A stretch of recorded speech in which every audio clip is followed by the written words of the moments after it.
Hello everybody, welcome back to Yoba TV. If you're new here, you're welcome. Kindly click that subscribe button on your screen, like, comment, and share this program. Àwọn àgbà àbọ̀ wọ́n ní kó o pẹ́ láyé kójú ẹ̀ ríbi, àbí kó má pẹ́ láyé kójú ẹ̀ má ríbi. Ṣé rí, a lot of things used to happen behind closed doors, and some things wà tó jẹ́ pé you will see ìlara, ẹ máa rí ìlara ní ṣá, especially when it comes to Nollywood. There's a reason why I support Lateef Adedimeji. I used to have my reason. Èèyàn ò lè dá kó mọ̀ ọ̀tán kó mọ̀ rìn kó mọ̀ gbogbo ẹ̀ ṣe kò possible, ó máa níbi téèyàn náà máa kù sí. But there are some things tó jẹ́ pé people just want to, invade into your space. And if you're not letting them invade, now they have a problem with you. Always protect your peace. Don't bring down your guard, whatever, for whoever. Because ṣe ráwọn ìwèrè tó wà ń tà yẹn, they are there to do what? To destroy. Kì í ṣe pé wọ́n nífẹ̀ẹ́ o. Wọ́n fẹ́ wá, wọ́n ní olè máa wá láti wá jí láti wá pa. Wọ́n máa wọnú ibẹ̀. Kí ló ń ṣẹlẹ̀ níbí? Because they don't have maybe they used to have access to you, to know whatever it is that is happening in your life. So the minute you realize that these people, they are always like the first person to have access to me, you withdrew from them. They are now giving that opportunity again to be the first to know the things that is happening to your life. Now they have a problem with you. Ọmọ Àbíbá àti Jìnnà, ọmọ Jìnnà àbí kí lorúkọ ẹ̀? Why don't you let go? Kíní yóò le kò dìjà. Somebody blocked you. He said he doesn't. It's simple. Ká má pàdé mọ́, àbí ká má jọ ṣe mọ́. Oníkálukú ṣe tiẹ̀ lọ́tọ̀ọ̀tọ̀. Kò sí jà ń bẹ̀. Why do you want to force yourself into people's life? I mean, let us ask ourselves. Èèyàn block mi ń sìn. Ẹni yẹn ló ní reason tó fi block mi. Mo ti ṣe nǹkan fẹ́ni yẹn tẹ́ni yẹn fi block mi. Okay, I feel a certain way about it. I called the person. Má bínú, kí ni mo ṣe fún ẹ? Ṣó mọ̀, as a normal human being tó lọ́pọlọ ni o. Kí ni mo ṣe fún ẹ? O ò ṣe nǹkan yẹn, ṣó bí ẹnu ni, má bínú. If the person said, okay, I'm forgiving you, fine. If the person said, I'm still not okay, fine. But to you, your conscience is clear. Tó bá jẹ́ pé ọmọ Jìnnà, your conscience is clear. Why are you forcing Lateef to unblock you, to bring you back into his life? He doesn't want to. And ìgbà tẹ́ máa sọ ṣe rí àwọn èèyàn kan wà ní ayé, you have to be careful about them. Wèrè ni wọ́n. Ẹ̀gbọ́n nǹkan tó máa sọ, wọ́n wá lo problem tó o ní ilé ayé ẹ̀ tán mọ̀ pé o ní, tí everybody mọ̀ pé o ní, wọ́n wá fi gba nídìí. Ó ní wípé you are praying for his wife to have children. Kí ló kàn ẹ́ pẹ̀lú yẹn? Ṣó tọrọ àdúrà lọ́wọ́ ẹ̀? Òde èdè ṣé ẹ ya wèrè ni? Ó ní o believe pé ìyàwó ẹ̀ náà máa bímọ, wípé kò mọbi tó retí wá. Ṣẹ́yìn lẹ fẹ́ báyàwó ẹ̀ sùn? A kàn sọ̀rọ̀ ọmọ bí n pé ò tí bímọ. Ṣé ya wèrè ni? What if it's their own decision? Báwọn ò tí fẹ́ bímọ. What if it's their decision? Pé for now, let's wait 5 years, 10 years before we have children. Let us build our own career first. What time till Beyonce, Rihanna tó ń bímọ ni? After they've already built empires and all of that. Kì í ṣe pé ńgbà tó bẹ̀rẹ̀ yẹn kò sówó láti bímọ. What if that's their own decision? Báwọn fẹ́ pé kí ló kàn yín pẹ̀lú pressure? Ó sì máa bí wọn ṣó sọ fún yín pé òun wojú Ọlọ́run fọmọ ni. How does Mobimpe come into the beef you had with Lateef? You see, these are people you have to remove from your life because they will use everything around you to get to you. Oni o mobi tó retí wá, kí ló kàn yín? Oni torí pé ìwọ after 17 years ló tó bí second born. That is your life. That is your own part. Kádàrá ẹ nìyẹn bó ṣe yàn nìyẹn. Tí Mobimpe ò lè rí bẹ́ẹ̀ láíláí. That is your own life. Kò séyàn wọ́n. Kádàrá bó ṣe yàn nìyẹn. Bọ́lá ṣe sọ pé bó ṣe máa rí nìyẹn fún ẹ. Why are you projecting your own failure on somebody else? You are trying to get Lateef by all means. He said he doesn't want to be gotten. Now you brought his wife to attack him so that he can bring his guard down, so that he can be friends with you. Ẹ jọ̀ọ́ ṣe tó tipátipá léèyàn fi ń fẹ́ràn Ṣàngó ni. Ọ̀rọ̀ yìí ò lè kò dìjà. Just because he doesn't want to maltreat you that's why he block you. Ó tún fún ẹ ní chance pé oníkálukú kó rìnrìn tiẹ̀, ọ̀nà wa ò jọ papọ̀. Lọ your own, let me lọ my own. Ẹ sọ pé torí pé àwọn èèyàn ti sọ lóun náà ṣe sọ tòun, kó control àwọn people ẹ̀, wọ́n attack nínú comment section, ó bá ti gbẹ́nu ẹ dání.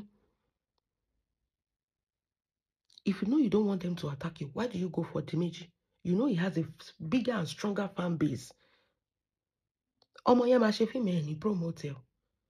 But tó bá ti di negativity, ìyẹn lè máa kọ́ sájáde. Ìyàwó ẹ̀, ṣé ìyàwó ẹ̀ kan ló ń premium fíìmù lẹ́nu ọjọ́ mẹ́ta? Àǹtí wèrè tó ń sọ pé òun gbàdúrà kí ìyàwó bímọ, kò bá promote fíìmù ẹ̀, kò sí ń bẹ́ẹ̀ wọ̀. Ọ̀nà àtijẹ́ àti mú ẹ̀ ní bá promote ẹ̀, negativity lẹ máa sọ. Nǹkan tó ṣe tí ò dá lẹ fẹ́ máa sọ. Ìwọ náà ṣẹ̀yàn náà. Yes. Ṣé gbogbo wọn ló ń call ẹ out ni? Ṣé gbogbo èèyàn tó wà ní industry ni ìwọ náà ń bá sọ̀rọ̀? Ẹ̀ẹ́dẹ̀ fẹ́ ni ẹlẹ́ni ilẹ̀, ṣé dandan lèèyàn fi ń ṣọ̀rẹ́ tipátipá ni? Irú eléyìí kò yé mi o. Ṣé by force? Friendship na by force?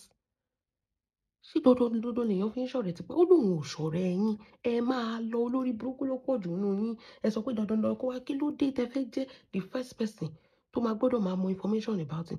That is why the reason tó fi ń rò pé kí ló dé tí Lateef block ẹ. This is the reason tí Lateef fi block ẹ. Your cho is too much.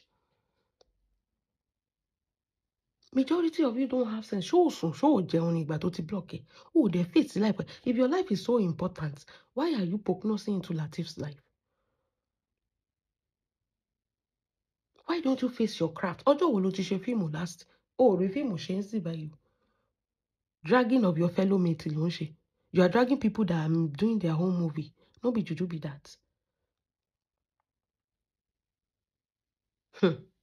Ogun máa wà ní ayé o. Tipátipá ló gbọ́dọ̀ jọrẹ mi. Bring your guard down. Kí ló ń ṣe? Wo, my dear, don't bring your guard down. Ọ̀nà àti parun tó máa pa ẹ̀rùn náà wá. Ọ̀nà láti get access sínú life ẹni. Àwọn kan ló ń ṣe ọmọ. Orí, wọ́n tún lo mo bí n pé láti fi enter Lateef. Wípé ṣé mo bí tó ti máa rí àánú gbà ni, òun mọ̀ pé ó máa bímọ. Ẹ fi ilẹ̀. Ẹ fi wọ́n lẹ̀, ẹ fi family ilẹ̀ torí Ọlọ́run. Ṣógun ni náà. Ṣógun ni. Ẹ̀ẹ́dẹ̀ fi family ilẹ̀. Ṣé ẹ̀yin gan lọ́lọ́run tó fẹ́ ṣọmọ ni? Àbí àdúrà ẹnìkan ló máa wá gbà? Ẹ̀ẹ́dẹ̀ fi wọ́n lẹ̀. Ẹ jẹ́ kán live life wọn. Tásìkò bá ti tó, ọmọ alálùbáríkà lọ́lọ́run máa ṣe fún wọn. Ẹ̀yin apàṣẹ tí yín tí ẹ máa prognose sínú life onílà. Ó ń guilt trip nìyẹn. Ó ń gaslight ẹ̀ nìyẹn. Wípé ṣé ọmọ bíi tíyàwó ẹ ti máa láàánú gbà ni? Òun tóun bímọ after 17 years. Òun mọ̀ pé pẹ̀lú ògo Ọlọ́run mo bí n pé náà máa bí tiẹ̀. Kíní kan, kí ló ń ṣe Lateef náà? Ẹ fi ilẹ̀. Ó lóun ò ṣọ̀rẹ́ yín. Ẹ mọ̀ ọ́ lọ. Ẹ lọ́wọ́ rẹ̀ yín síwájú. Ẹ tún fẹ́ fi ìyàwó ẹ̀ to get into him. Kí ló dé? Problem téèyàn bá ti ní, ṣé ń get me sí? Ṣé ibi táwọn èèyàn burú sí? Ìṣòro tó bá ti níyẹn, òun náà máa fi enter ẹ̀. Lójú tí ẹ ó máa rò pé they are coming to help you. Irọ́ ni o. Wọn ò ní nǹkan kan tó fẹ́. Adẹ́tẹ̀ ni wọn o. Wọn ò ní nǹkan kan tó fẹ́ offer o. Tó bá ní nǹkan kan tó fẹ́ offer, they will not even have your time, because if you are busy in this life, you will not be sure èèyàn kiri. Eléyìí block mi, jẹ́ n lọ drag ẹ lọ́nà. Eléyìí ò bá mi sọ̀rọ̀, jẹ́ n lọ drag ẹ lọ́nà. You will not have time. Ọwọ́ tó bá dilẹ̀ lèṣù máa ń gbé. Ọwọ́ tí wọ́n dilẹ̀. Lateef àti ìyàwó ẹ̀ ń premium movie. Àwọn eléyìí ò rí nǹkan kan premium. Skit lásán gan wọn ò rí ṣe. You are dragging somebody that is premiuming his movie, making money, and you know, kó tẹ̀ ẹ́ pé wọ́n tẹ̀ fẹ́ ṣe casting bẹ́ẹ̀ ṣe bó wà tí ẹ mọ̀ pé orí nǹkan kan mú jáde. Fíìmù táwọn yẹn ń promote ń sìn báyìí, àǹtí yóò bá wọn promote ẹ̀. Ó lóun bá wọn wá bó ṣe máa bímọ. Kí ló kàn yín? Bẹ́ẹ̀ ṣe máa wọnú life wọn nìyẹn. Tẹ́ máa wọ́nà láti máa gbá wọn. Àwọn èèyàn burú sẹ́. Bẹ́ẹ̀ ni. Ẹ mọ̀ Lateef bó ṣe wà yẹn, ẹ máa dúró nǹkan tó ti máa ṣe. Táwọn èèyàn ti máa enter ẹ̀. Mo mọ̀ bì kan, tí bá mú yín débẹ̀, kíní kan, oye báyìí náà fẹ́ wà. Wọ́n ti bẹ́yàn tó wà ń bẹ́ sọ̀rọ̀. Ìgbà náà sọ pé Lateef, lọ wá 2 million wá, lọ wá 10 million wá. Ìyàwó ẹ̀ máa bímọ within 6 months, 6 months tí ẹ ní. Ìyàwó ẹ̀ máa lóyún nínú oṣù yìí. Ṣé ẹ máa dúró nǹkan tọmọkùnrin yẹn máa ti ṣe? Kó tó block gbogbo yín dànù. Pé kí ló dé ẹ fòun lẹ̀? Ẹ máa dúró gbígbá tán ti máa gbá Lateef, tán ti máa gbá mo bí n pé lórí ọ̀rọ̀ ọmọdé yìí. Still náà, orí ọ̀rọ̀ ọmọ yẹn náà nìyẹn náà fi enter wọn. Ọlọ́run tó ṣe tòun, kò mọ ibi tí orí ẹ fi lẹ̀. Tó bá dé bímọ wá adopt. Kì í ṣogun àìmọye ọmọ ní. Mo máa sọ fún yín, ìlú yìí, most of àwọn òyìnbó wọn kì í bímọ. adoption náà máa ń ṣe. Kí ló dé? Èwo ló fogun náà? Kí ló fogun? Kí ló fọ̀tẹ̀? Ẹ̀ ń dìtẹ̀. Kí ló ṣẹlẹ̀? You see a power couple that are making it in life. Èèyàn tó ń sọ pé Lateef ò bímọ yìí síbà, ẹ bá wa bèrè baby father ẹ̀. Ta lọ́kọ ẹ? Ta ni baby father ẹ̀? Kí ló dé tó ń gbé pamọ́? Ìwọ tó fẹ́ lọ tún orí olórí ṣe, orí tiẹ̀ ń kọ́. Kí ló dé tó orí tiẹ̀ ń burú? Ẹ fọmọ yìí lẹ̀, kí ló dé? Kí ló dé ẹ fi lẹ̀? You will never see the two of them dragging anybody. Only most of them, they are always doing their movies. They are always promoting their movies. They are very calm. Mi ò rí couple tó calm tó wọn rí. Bí a kì í sọ pé àwọn àfíìs ọwọ́ yẹn náà. They are very calm. Mo bí n pé Adedimeji. Ọlọ́run ti kọ wọ́n pọ̀ látọ̀run. Ẹ lè rí wọn kó máa ṣorí ibú lórí social media. But tó bá tún jókòó jẹ́jẹ́ tiẹ̀, àwọn wèrè tó máa wá kó wèrè wá bẹ́ẹ̀. Just imagine. Àríwó eléèrí àfíndẹ́rùbọ̀ lọ́rọ̀ ni o. Ó lágbára. Gbogbo yín ẹ máa wà alright. Ẹ jókòó síbẹ̀.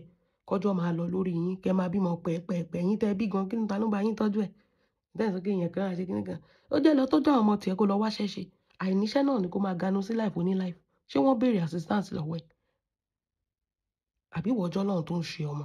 Dẹ̀ fi wọ́n lẹ̀. Tásìkò bá dé, tásìkò bá tó, Ọlọ́run máa fún wọn lọ́mọ tí wọ́n mọ aláyọ̀, ọmọ alálùbáríkà. Ẹ fi wọ́n lẹ̀. Eléyìí tẹ́ ṣe gan-an life wọn gan ó ti tó. Ẹ̀yin lẹ ń fẹnu kùn wọ́n káàkiri. Ẹ̀yin lẹ ń fẹnu kùn wọ́n káàkiri. Kí ló dé? Ó ga o. Ní small thing, ìyàwó ẹ̀ náà máa bímọ. Ìyàwó ẹ̀ náà máa fọyín ṣoyún. Ẹ fi wọ́n lẹ̀. Ẹ má sọ orú ọ̀rọ̀ bẹ́ẹ̀ yẹn mọ́. Ẹ fi wọ́n lẹ̀. Ẹ jẹ́ kó live life wọn. Yín ìka gbogbo yìí. Tó jẹ́ mọ nǹkan tẹ́ bá feel about this video down below. God bless you. Have a wonderful day. Bye.